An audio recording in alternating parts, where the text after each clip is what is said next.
हे नर्सरी चालक जे आहेत ते जास्तीचे किंवा ऑर्डर नसताना रोप बनवत नाहीत. त्याचं प्रमुख कारण काय बघा, की काही शेतकऱ्याने मागे ऑर्डर दिली आणि ऑर्डर दिली, आता शेतकऱ्याची पण ह्याच्यामध्ये चूक नाही. पाऊस सतत लागून राहिला जून जुलै ह्याच्यामध्ये, म्हणजे रानं सापडलं नाही तयार करायला. मग ऑर्डर तर दिली शेतकऱ्यानं आणि रोपं त्यांनी ऑर्डर दिल्याप्रमाणे नर्सरी चालकांनासुद्धा बनवले.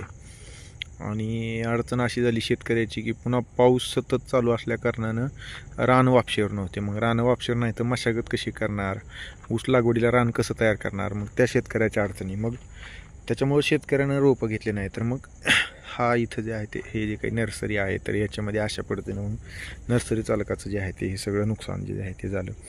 जागेवरचं जे आहे ते सगळे हे रोप आता बघा, हे सगळे किती मोठे मोठे झालेले.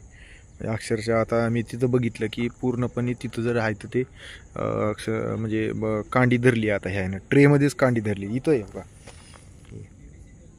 ट्रेमध्येच कोकोपीटच्या ह्याच्यामध्येच ही जी आहे ते ह्यानं कांडी धरलेली आहे. 15/012चं हे रोप आहे सगळं.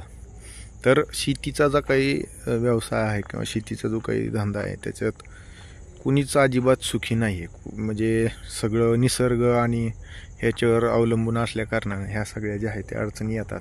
अशा पद्धतीनं जे आहे ते हे सगळं नुकसानीचं जे आहे ते हे होतं निसर्गाच्या अवकृपेमुळं.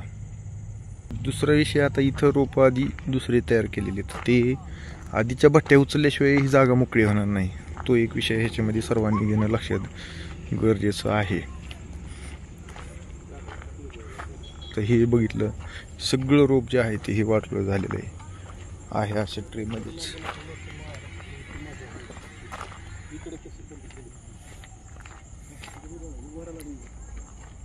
जर बघितलं हे अख्खा ऊस आता इथं कांडी धरलाय.